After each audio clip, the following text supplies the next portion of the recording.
Yes, hello to everyone. I welcome you all to this new daily news digest session. Today is 4th of December and आज के दिन को हम Indian navy day के नाम से भी जानते हैं। आज की दिन की विशेषता ये है कि आज के दिन को जाना जाता है 1971 के वॉर में जो भारतीय नेवी की भूमिका रही थी। इंडिया पाकिस्तान वॉर के अहम योगदान दिया गया था इस दिन। इसके अलावा इसमें हम कोमेमोरेट करते हैं नेवी की रेजिलियंस, उसकी एफिशिएंसी और उसकी जो कॉन्ट्रीब्यूशंस हैं towards the making of India as a full fledged secure nation. And with this, I would like to start today's discussion. I have just one article from the Indian Express. आज के paper में exam point of view से अगर देखें तो बहुत अच्छे articles नहीं हैं.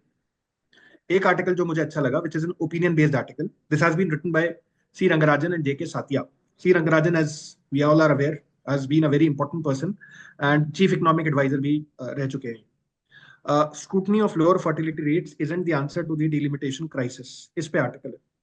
अब देखिए, बात हो रही है census is to be conducted in 2025. The government has made a plan that 2025 में सेंसस कंडक्ट करना है. इसके अलावा delimitation exercise for parliamentary seats is likely to be conducted right after the census data is out. Delimitation का मतलब ये है कि the current numbers of the parliament in the parliament are not reflective of the population.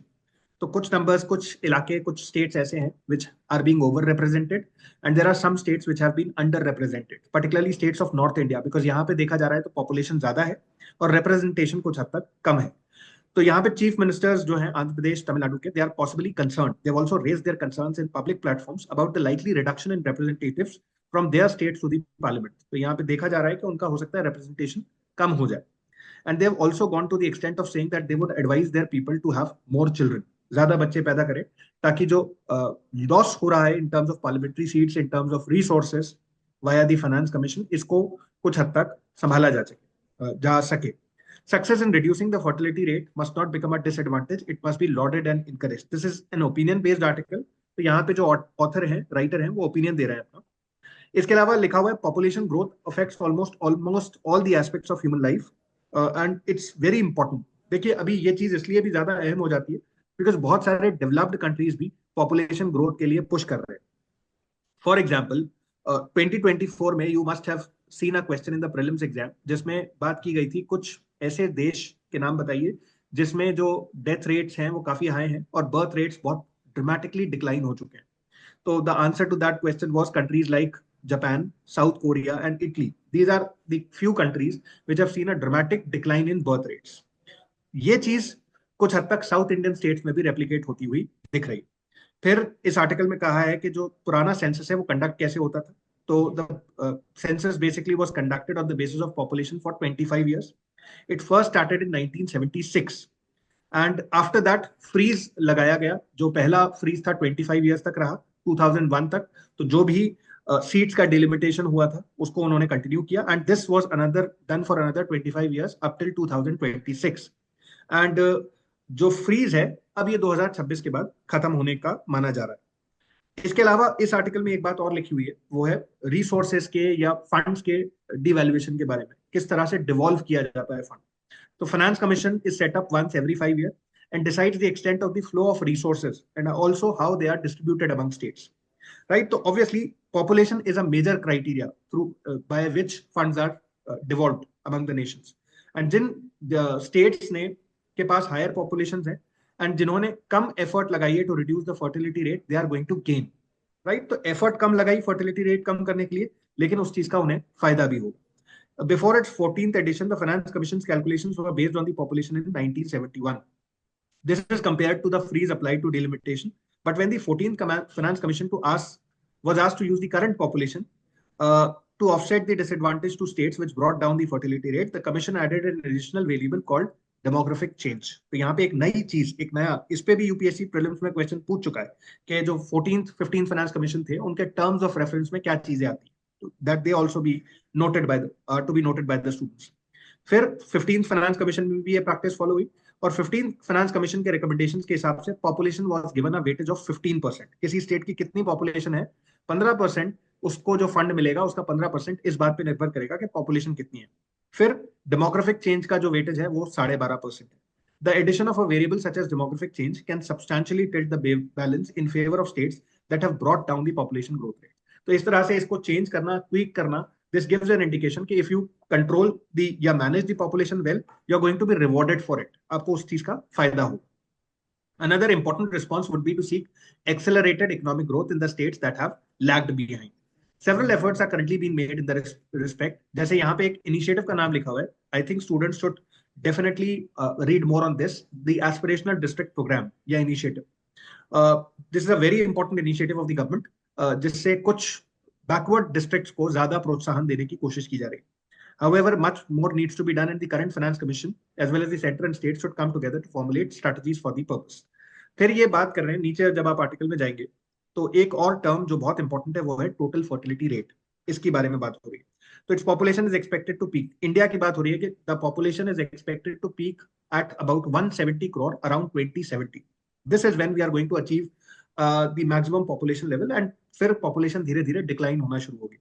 Population growth is often measured by the TFR, that is the total fertility rate, which is the number of children a woman would have if she followed the current fertility pattern. TFR as well has been asked by UPSC in this year's prelims. 2024 के prelims में ये भी topic question में आ चुका है. India as a whole has reached a TFR of 2, just below the replacement fertility level of 2.1. हम ठीक उससे अभी नीचे आए हैं. This means that in the nearby future our population is going to start to decline, which means that a mother would be replaced by a daughter. Nearly 2/3 of the population resides in states that have a replacement or lower fertility rate, while about a third reside in states that have a higher than replacement level fertility. और अगर मैं इसको और simplify करूं तो जो south Indian states है वहां पे जो मेजोरिटी पॉपुलेशन है वो या तो रिप्लेसमेंट लेवल पे पहुंच चुकी है या बिलो रिप्लेसमेंट लेवल पे आ चुकी है. लेकिन नॉर्थ इंडिया में कुछ हद तक 1/3 population approximately in the entire country ऐसी है जो अभी भी अबव रिप्लेसमेंट लेवल्स पे है. मतलब वहां पे जो फर्टिलिटी रेट है which is that is above 2.1 as of now. TFR varies considerably. फिर इसमें स्टेट्स का डेटा भी लिखा हुआ है जो नेशनल फैमिली हेल्थ सर्वे 5 ने दिया था. And there are two ways to reduce this divergence. कैसे इसको रिड्यूस किया जाए और स्टेबलाइज किया जाए.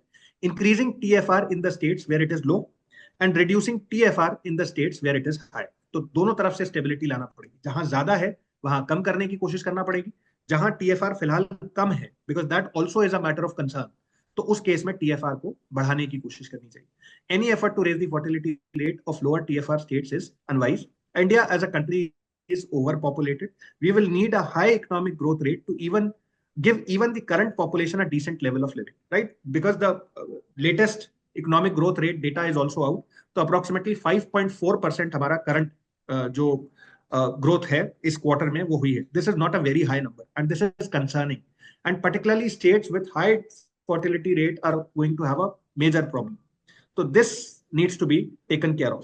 फिर इसमें आखिर में इन्होंने सजेशंस दिए हैं अपनी तरफ से कि क्या किया जा सकता है.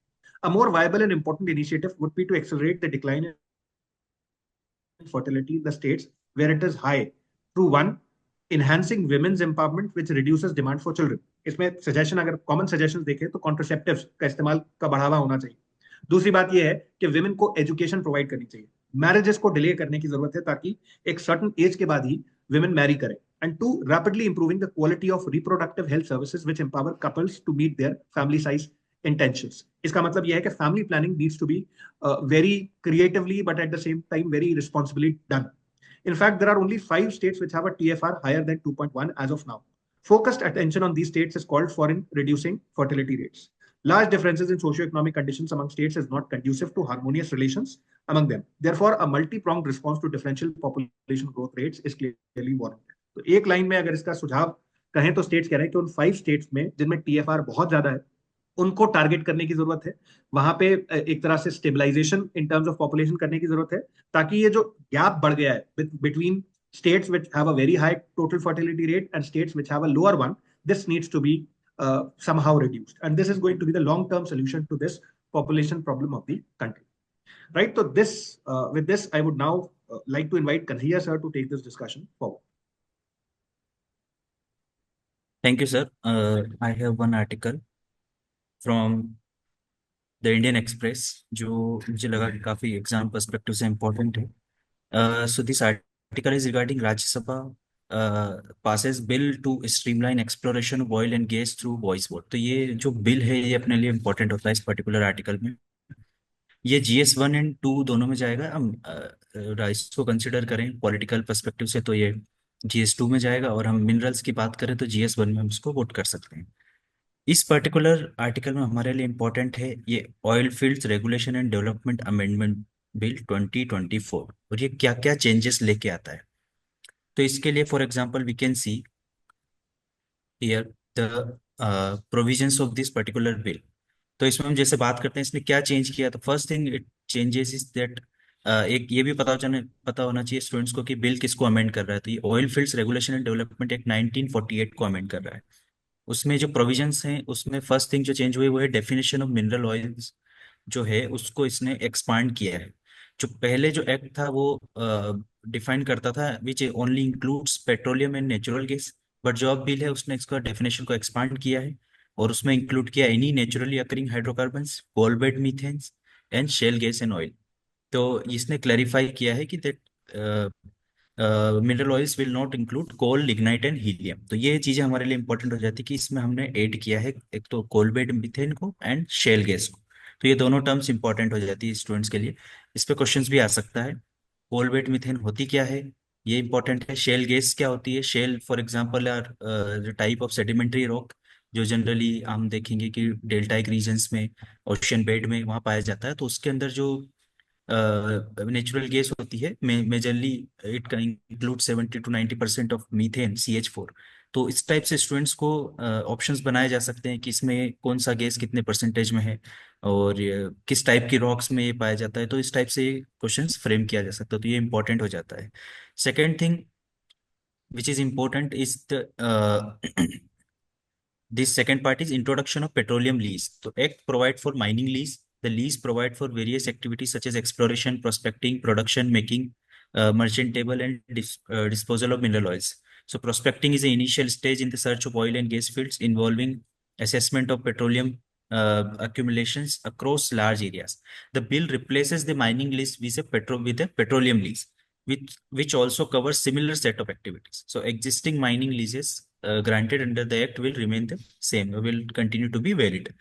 तो ये यहाँ पर कुछ चेंजेस किए गए हैं, माइनिंग लीज को रिप्लेस किया पेट्रोलियम लीज से। सेकंड, रूल मेकिंग पावर जो सेंट्रल गवर्नमेंट की थी उसमें कुछ हेडिंग्स और ऐड की गई है, जो यहाँ से स्टूडेंट्स देख सकते हैं कि कौन कौन सी हेडिंग है जो ऐड की गई है। कुछ प्रोविजंस रिटेन किए हैं, बाकी इसने सेंट्रल गवर्नमेंट में also make rules on this merger and combination of petroleum लीजेस, sharing of production and processing facility. So ultimately central government की पावर को इंक्रीज कर रहा है। जो नेक्स्ट है वो है डीक्रिमिनलाइजेशन ऑफ ऑफेंस। पहले जो ऑफेंस थे जिस जो पनिशेबल थे विद इम्प्रिजनमेंट, उनको चेंज करके यहाँ पर फोकस किया गया है पनिशेबल विद ए पेनल्टी और फाइन। तो फाइन पे एम्फेसिस किया गया है और जो क्रिमिनलाइजेशन था उसको हटाया गया है इस पर्टिकुलर एक्ट के अंडर में। तो ये एक प्रोविजन भी इंपॉर्टेंट है। नेक्स्ट जो है एडजुडिकेशन ऑफ पेनल्टीज। तो central government will appoint an officer of rank of joint secretary और above for the adjudication of penalties. So appeal against the decision of the authority will lie before the appellate tribunal specified in Petroleum and Natural Gas Board Regulatory Board of Act 2006.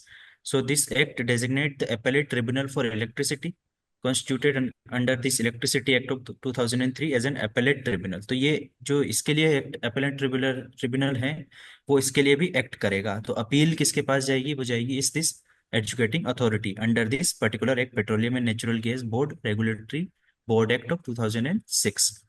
तो ये कुछ important provision है इस particular act के जो हमारे लिए relevant है।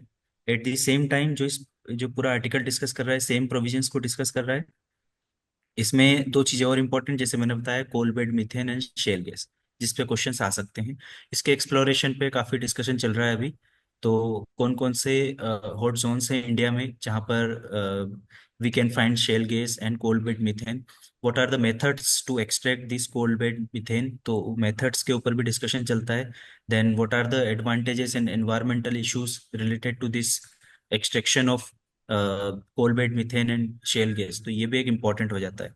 तो ये कुछ टॉपिक्स हैं इस पर्टिकुलर आर्टिकल में जो इम्पोर्टेंट है GS1 एंड 2 के पर्सपेक्टिव से। So that's it from my side. Now I will invite Gaurav sir to continue this discussion. Thank you sir. So आज मेरी तरफ से एक आर्टिकल है, इंडियन एक्सप्रेस में आज ये आर्टिकल आई हुई है, and this is all about today is world wildlife day. Okay, so ये आर्टिकल पूरी उसी के बेसिस पे है सो ये स्टार्ट होता है कि we all know that India जो है वो 2.4% है, एक लैंड का हिस्सा है, जो एरिया है पूरे वर्ल्ड वाइड वो इंडिया इंडिया का, वो एक तरह से India makes that part, but it accounts for 7.8% of all the recorded species. तो ये जो फैक्ट है ये बहुत इंपॉर्टेंट हो जाता है, आप अपने ऐसे में यूज कर सकते हो, और GS3 पेपर वगैरह में आता है, तो ये फैक्ट्स काफी अच्छा आप यूज कर सकते हैं। Then other important fact is that India is one of the richest biodiversity areas of the world, and reason for that is that India has 10 biogeographical zones and home to 8.5% of mammalian species documented so far, और भी देखोगे avian species है, reptiles है, but thing is कि India इतना biogeographic region क्यों है, 10 biogeographical region क्यों मिलते हैं? तो we all see that India में आपको एक तरफ अल्पाइन रीजन्स मिलेंगे, एक तरफ आपको डिजर्ट डेसिकेटिंग कंडीशंस मिलेंगे, then you have tropical sort of condition in Western Ghats and all. So in India, you will find a myriad of sort of climatic regions with differentiated rainfall, which leads to different biogeographical zones. तो Koppen classification वगैरह आप देख सकते हो कि वो कैसे biogeographic Jones का एक क्लासिफिकेशन करते हैं, ठीक है। Then there is a 4 of 34 globally identified biodiversity hotspot is found in India. अब ये जो 4 बायोडाइवर्सिटी हॉटस्पॉट है वो कहाँ कहाँ है? हिमालयाज में है, इंडो बर्मा में है, वेस्टर्न घाट श्रीलंका में, सुंडालैंड, सुंडालैंड आपका अंडमान निकोबार के पास है, वो सुंडालैंड वहां पे पड़ता है। तो ये अपने आप में इंपॉर्टेंट हो जाता है, स्टूडेंट को ये पता होना चाहिए कि इंडिया में 4 बायोडाइवर्सिटी हॉटस्पॉट है। बायोडाइवर्सिटी हॉटस्पॉट होता क्या है? सब first of all Ernest Myers हैं, उन्होंने इस कॉन्सेप्ट को दिया।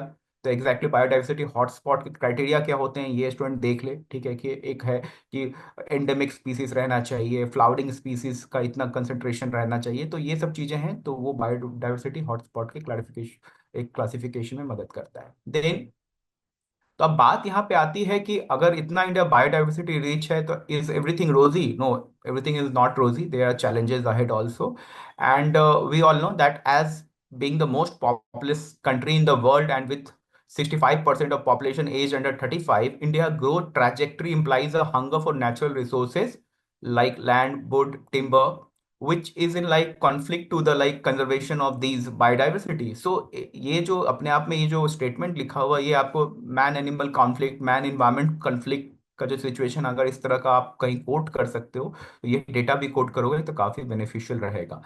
Like and then there is mentioned here, एक और अच्छी बात जो है आपके, आप अपने आंसर्स में ला सकते हो। इंडियन सिविलाइजेशनल इथोस जो है, उन्होंने हमेशा एक बायोडाइवर्सिटी को एक तरह से है, we see in our mythology that we एक तरह से reverence for several wild animals, for plants also, people, tree and animals also, we it's a religious type of thing in India, and which has led to its conservation across generations, across decades after decades, ठीक है। But वो चीज अभी change हो रही है।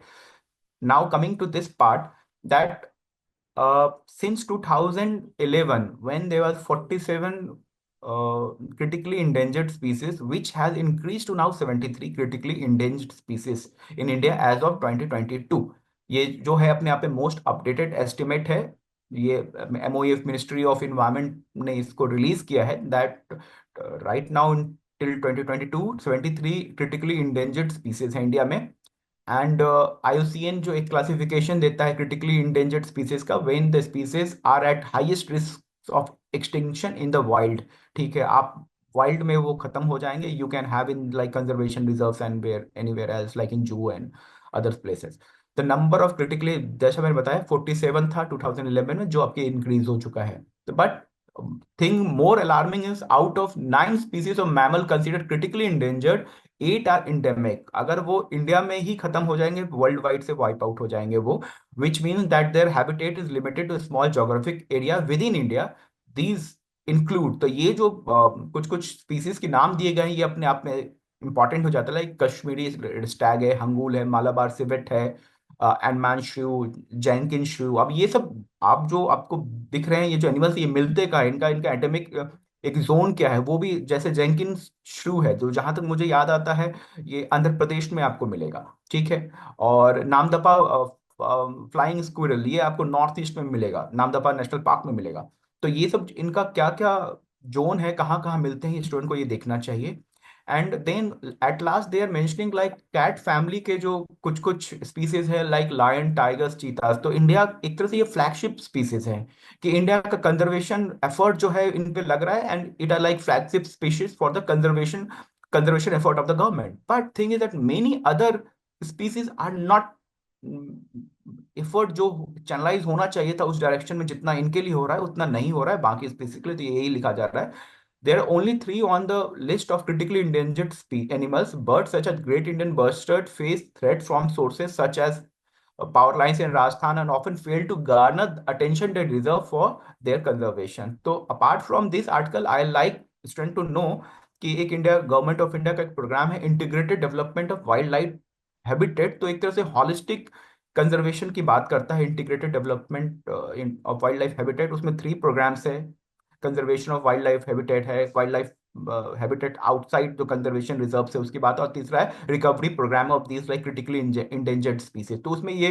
Great Indian bustard भी है और बाकी 23 स्पीसीज हैं। तो this is very good article from point of view of या GS3 या प्रीलिम्स के लिए बहुत अच्छा आर्टिकल है ये। And now I will invite Manish sir to carry forward this discussion. I have two articles. The very first one is talking about the assisted dying bill, जो अभी यूके में proposed हुआ है. तो in this article we will come to know कि what is this assisted dying bill and what is the provision related to it in India. तो first of all जो bill अगर the bill is assisted जो dying bill है, it refers to a process by which someone can end their own life with a doctor assistance. If someone wants to die, they can take the assistance of a doctor, and that person is allowed to die. But it is different from the euthanasia, in which doctor has more active involvement in ending the life of terminally ill patient. तो ये दो concept है assisted dying का और euthanasia का. Apart from that, this part of article is not that much important from our point of view. However, the situation in India जो यहाँ से part है, it is really important. So what is the condition and situation related to assisted dying or euthanasia in India? So as we know, in 2018, Supreme Court has allowed under Article 21 passive euthanasia. That is right to die with dignity, formed a part of the right to life with dignity under Article 21. However, passive euthanasia क्या होता है? इसमें क्या होता है? तो we withdraw the life support from terminally ill patient or patient in a permanent vegetative state. ऐसे patient जो टर्मिनली इल है और they are not able to vegetative state में, they are just lying idle, तो वैसे case में passive euthanasia allowed है India में. However we need the consent of family, जो कि फैमिली मेंबर्स, और if the patient itself can give the consent, in that case it is allowed in our country. However इससे related जो guidelines है, that is really cumbersome to fulfill.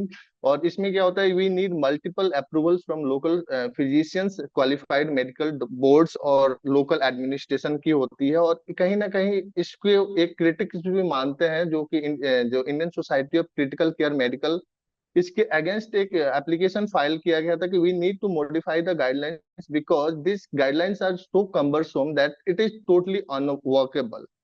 तो ये point भी important है एग्जाम पॉइंट ऑफ व्यू से. Along with that the last point है यहाँ पे कि in our country it is not legally permitted to legally assisted dying is not permitted in our country, as well as active euthanasia is not permitted in our country. So in India only passive euthanasia is allowed.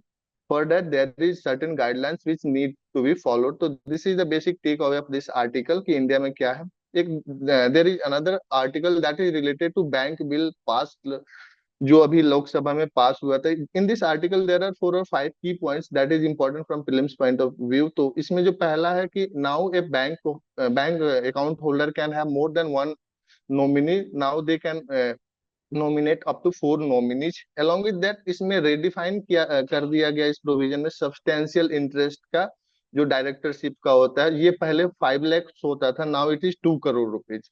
उसके साथ साथ इसमें एक और changes हुआ है ये bill के थ्रू. जो चेंजेस की बात करता है that is increase the tenure of director. जो पहले 8 years होता था, नाउ इट इज 10 years. और उसके साथ साथ जो स्टैट्यूटरी ऑडिट होता है उसके लिए बैंक के पास now they have more freedom to give and decide the remuneration of such audit. along with that the reporting date भी यहाँ पे चेंज की गई है, जो पहले every second और fourth Friday होता था, now it is the 15th and last day of the month होगा। तो ये डेट चेंज हुआ, नॉमिनी 4 रख सकते हैं, डायरेक्टर का जो ये था कि 2 करोड़ कर दिया गया, along with that 10 ईयर की बात हुई। तो ये 4 बेसिक टेक अवे है इस आर्टिकल का। And with this my part ends, and with this I would like to conclude today's session. Thank you all.